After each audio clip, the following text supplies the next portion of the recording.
Hello, hello. Friday Also, again. hi everyone. Saluton. Saluton is the keyword today. We Yeah. thank you for Well, joining although in. also, well, the I guess the Yiddish word for hello, which is Shalom Aleichem. all Shalom right. Aleichem.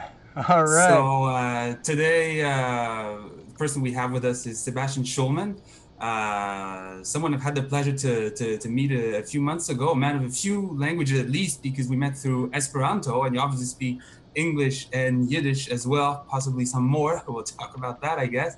And you're the organizer of KlezKanada, or the head of KlezKanada, the organization which organizes the Yiddish Language and Culture Festival. I don't know whether if I'm getting the terminology right, but maybe you could tell us a little bit about what you do that way. Yes. So first of all, saluton, bonjour, bonjour tout le monde. I don't know how many languages should I greet everyone in. Shalom aleichem, aleichem shalom. Yeah. So I am the executive director of KlezKanada, which is one of the world's leading organizations in Yiddish culture and Jewish music. And our flagship program is a festival that happens every year up in the Laurentian Mountains outside Montreal, which is a real immersion in everything Yiddish culture. There's Yiddish language classes, but there's also music, instrumental music, vocal music, theater, film, creative writing, just about every art form, you name it. And it's a real immersion experience in Yiddish culture. And it's a pleasure to work on such an event, and it's a pleasure to be here with all of you. And when is that event happening? So that event is happening this year, August 19th to 25th. You can come for the whole week, and we will also have day and night passes if you want to come just to particular pieces of the program. Wow, night Okay. passes too. So it's really from the morning all the way into the wee hours of Oh Montreal. yes, it is. It is. It goes. There are classes. There are pre-breakfast classes even. Pre. Oh wow. Wow. And then there's a cabaret after every night. There's a concert, and then there's dancing, and then after the dancing, there's a cabaret, and after the cabaret, there's jamming. And things go until 4 or 5 in the morning, and they start again at Incredible. 6. So Oh, it sounds like Wow. some Esperanto events. They do the 24-hour, around the clock partying, and all right. So it's good. And I guess all the activities so happen in the Yiddish language, or is it for Yiddish speakers only, or for people who are interested, who are maybe in the process of learning, or So the main language, we get people from all over the world. The main language of KlezKanada is English, but you get a lot of Yiddish speakers, students of Yiddish, native speakers of Yiddish, as well as you can hear maybe half a dozen languages on any given day just walking around camp. So if you are looking for a place to learn Yiddish, but also to immerse yourself in Yiddish culture, there are very few places you can do that, and KlezKanada is one of them. yeah. Because I guess many of the participants are not native speakers of Yiddish, right? Because I know a lot of speakers today are people who have learned it. They have a background, maybe family background, but they've learned it as later in life. And if I'm not mistaken, it's your case as well, right? I mean, you weren't brought up with the Yiddish language. That is true. So, my family is deeply Jewish, and my ancestors spoke Yiddish, but it's something that I discovered as a student in Montreal. I'm not originally from Montreal. I grew up in New York, but living here, Yiddish is very present in the Jewish community here, and I discovered it that way. But we do get a lot of native speakers too at Oh, KlezKanada. okay. And would you say the I don't know, within I could talk about two things: the worldwide community of Yiddish speakers, and you could talk about KlezKanada. Which portion dominates? Is it people who've learned it, or is it native speakers? Um, so at KlezKanada, the community is mostly people who have learned it later in life, so the Yiddish community today, you could split into two broad strokes, and I'm generalizing a little bit, but you have the Hasidic community, where Yiddish is a growing language, and that's a language where Yiddish is spoken as a daily language. It's the language of newspapers and literature and of daily communication, but it is very separate from the secular world, and that's what you could call the other side of the Yiddish world. At KlezKanada, it tends to be this secular Yiddish, but you could have a mix of people who have learned it later in life, and also people who grew up in Yiddish-speaking homes. Their families came way from back, yeah. So you do get a mix. And one of the great things about KlezKanada is it's very intergenerational. You get older people who grew up in this culture and younger people who are trying to discover it, and they learn from each other. You see traditions getting passed down. It's pretty amazing. All right. Would you say North America is now the hotspot for that kind of event for Yiddish activity? Because I know that certainly Montreal and New York City are very strong centers of Yiddish today, and as obviously much less. Obviously Yiddish appeared in Europe, but there's very few speakers in Europe now. So are we where this is all happening, or is it really? That's a very interesting question. So I think the Yiddish world is very global. It's a very transnational community. And you see different kinds of events appear in different places. So the largest Jewish music and Jewish culture with a Yiddish bent, the largest Jewish culture festival in the world in terms of number of people who attend is probably the Jewish Culture Festival in Krakow in Poland. Oh, okay. But that's an event where most of the audience are from the outside of the community, right? And but most of the performers and teachers are from the Yiddish community. In Germany, in Weimar, you have a program called Yiddish Summer Weimar, which is geared more towards professional musicians.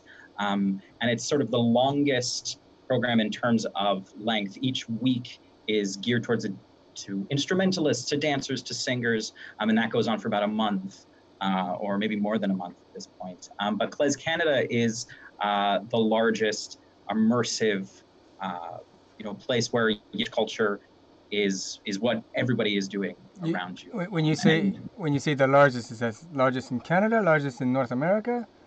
Largest in North America. Wow, that's good. Yeah, we get about 400 to 500 people every summer. Wow, that's nice. It's a nice event in terms of size. Yeah. So what's the history of KlezKanada? Did you start it? How many years has it taken place? We are in our 24th summer. Wow, that's a long history. Wow, that's quite amazing. Yeah, and next year will be our 25th anniversary. Yeah. So make sure if you're gonna miss this year, do not miss next year. Okay. Well, okay, yeah. So that's a 20 a quarter of a century. So, but you haven't been. How long have you been involved in the organization of the event? So I've only been in this role about a year, a little bit over a year. Okay. But I've been going to KlezKanada maybe off and on for about 10 years or so. Wow. And I'm not a musician. So and it's mostly about klezmer music, right? KlezKanada. So it is mostly music.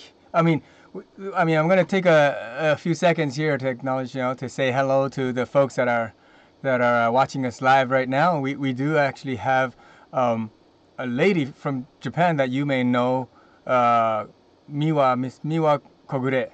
So she's said hi. And she's written some stuff that I can't read, but she also wrote in English that the Japanese klezmer band, Jintala, there's no, how do you read this? MVTA, Muta or Mufta? Japanese is not one of my languages. No, but this is not Japanese. It's in the English. But anyways, there you go. So she says she is Japanese, and she joined KlezKanada in 2016. So I don't know if you were there. So I was at KlezKanada in 2016, and this band is incredible, and they have a great presence online if you want to check them out too. Wow. And like I said, KlezKanada is totally transnational, global community. There is klezmer even in Japan. And it was wonderful to have them. So I was there mostly as a participant that year. I worked on a very small part of the program. It was not musical, but It's amazing to see people from all over the world come and celebrate this culture, and you can see she's also writing in Yiddish. Yeah. So. So, what did she write? Did she say? So she says, "Es ist gewesen sehr ausgezeichnet," which means it was incredibly wonderful, basically. Oh. It was extraordinary. That's fantastic. Good. So. I'm biased, but I. Yeah, that's okay. That's okay. We're biased too about events. So you mentioned you know, if we miss this year, we should definitely check it out next year. Is it always in the last week of August? Has it? Yes. So the big festival is the last week of August this year. Like I said, it's the 19th to the 25th,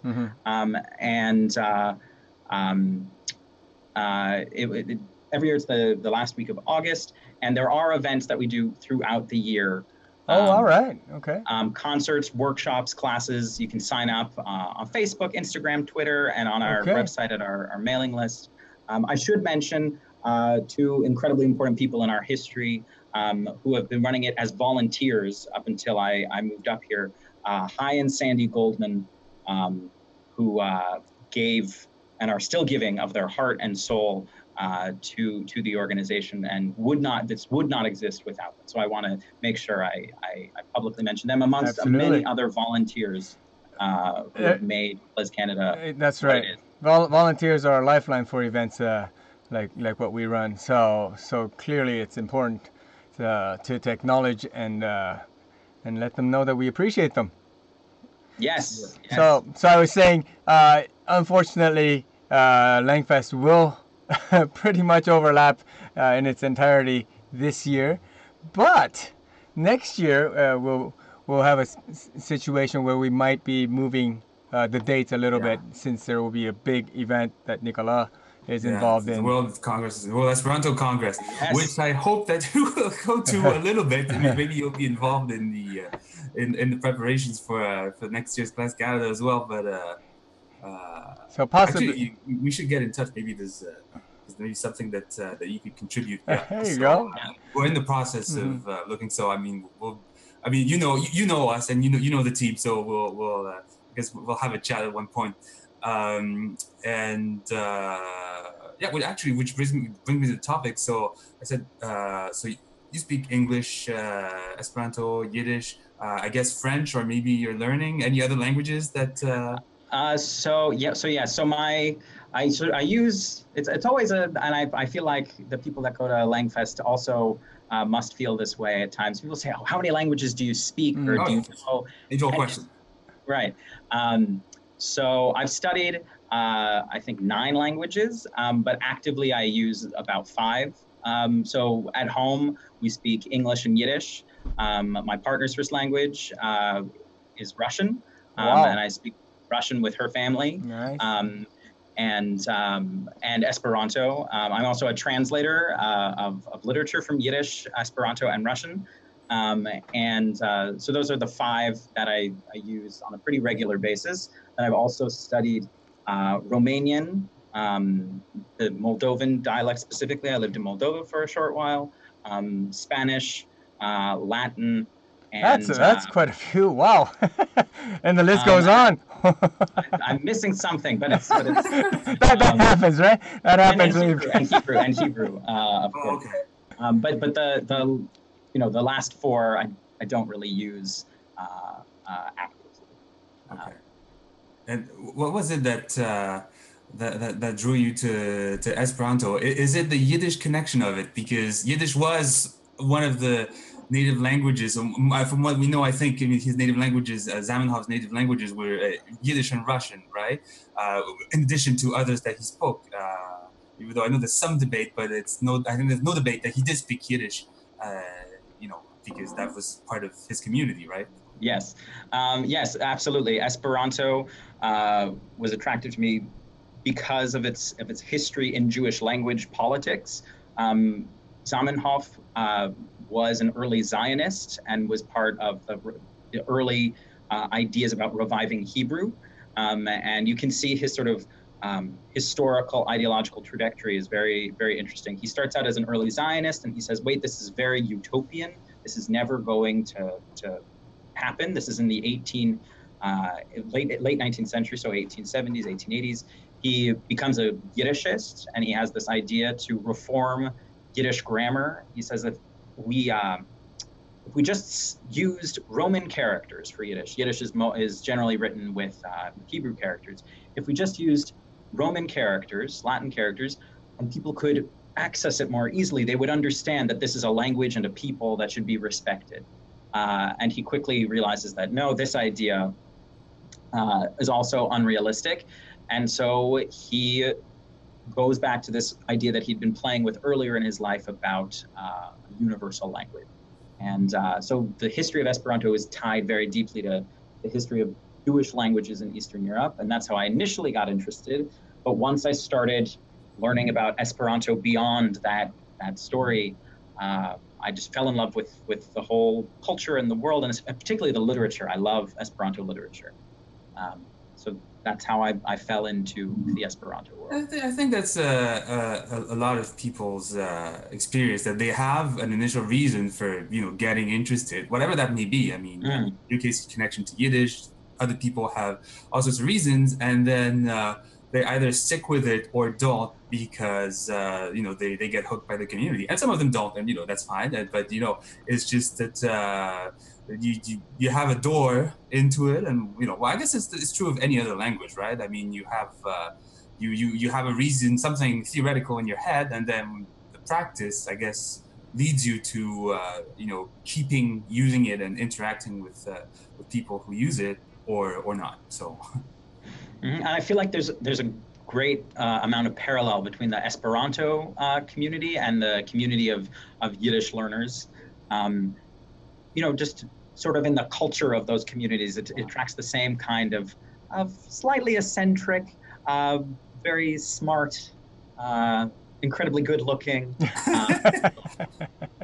and humble. But very humble. It's a few years ago. What was it? Almost 3.5 years ago.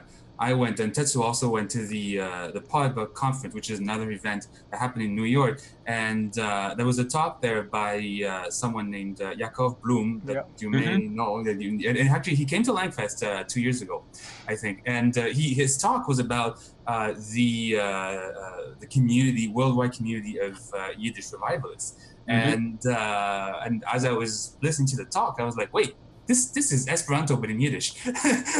So I was like, and it really was. Absolutely. I think there's a dissertation waiting to be written, an anthropologist, studying both communities, and it really does.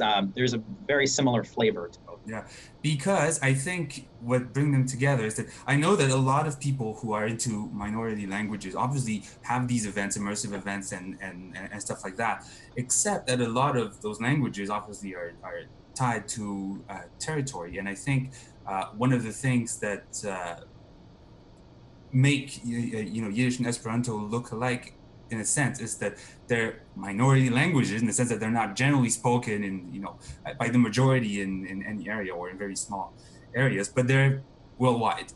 So they're not localized. They're not tied to a particular place. So that makes the way to go out and reach out for speakers and stuff like that to people that are more or less isolated from each other by geography. I think that makes the modes of working in those languages sort of similar, in addition to obviously the historical connection and that you just mentioned. But yes, I absolutely agree with you. That sort of international makeup makes the people that are interested more open to exchange, perhaps, and more open to each other. I had once read an article which was about Zamenhof's history with languages and with Yiddish, and I don't know if this was a phrase that was coined by someone else or by the article's author, but it was Esperanto is worldwide Yiddish. Maybe in Zamenhof's head it was, even though now obviously few people are really aware of that connection, and it's really for everyone. It's not, you know, tied to that world, but in the beginning, in the way that that he thought of it, well, probably it was. I would agree, and I think it works on two levels. So there's the level of language, the way that words can be built in Esperanto. Bears a great similarity to the way that things can be constructed in Yiddish. There's a bit of diglossia that you can see in both languages. In Yiddish, you have words that come from a Germanic root, which are usually everyday language, and then you have words that come from Hebrew Aramaic, which are higher status. And you can see a parallel sometimes with like skribi in Esperanto and verki, which both mean to write, but one means to write with your pen, and one means to write creatively. Exactly. So you have on the level of language, you have a parallel to Yiddish, and then you have a parallel on an ideational level, exactly like you're talking about. And I think other constructed languages were based on Latin. This idea of an elite and a language that is static and is meant for a very narrow band of humanity to communicate. And Esperanto uses Yiddish as its model, a language that is meant to be spoken and crosses all the boundaries. So I agree with you. I think there's a great deal of parallel. It's really it's really interesting. But anyways, let's come back to the. How about we come back to the event itself? We might want to, time is winding down. Perhaps you could give us some highlights of what folks can expect at KlezKanada this year. Yes. So the theme for KlezKanada this year, each year there's a particular theme, is untold stories. So we are going into those parts of Jewish history and Yiddish culture that even within our community of people who are already engaged don't necessarily get the attention it deserves. And there's two particular projects that we're highlighting in that theme. And then there's a lot of other highlights, but you have to subscribe to our newsletter to find out all of them. Plug KlezKanada. Thank for us. But I can tell you two really exciting highlights. One, we just announced earlier this week a Grammy-nominated project by the name of Yiddish Glory. Nice. This is an incredible project led by a scholar of Yiddish in Toronto, Anna Sternschis, and a singer-songwriter scholar based in New York, Soy Karalenko. And they have unearthed an archive of lost Soviet Yiddish songs of World War II. Oh, wow. These are documents that people thought were lost or destroyed, and they have absolutely revived them. Some needed to be totally set to new music. Some needed to be the music needed to be reconstructed. It's a project of, they call it musical archaeology. And what's really exciting is you're not just going to hear a concert by the band, which is in itself incredible. The whole week we'll be working with the material. So the whole community is going to learn about this, and then, hopefully we'll set music to documents that didn't make it onto the first album. It's an ongoing and growing project, and everybody who's at camp will participate. So that for me is one of the most exciting things that's happening this summer.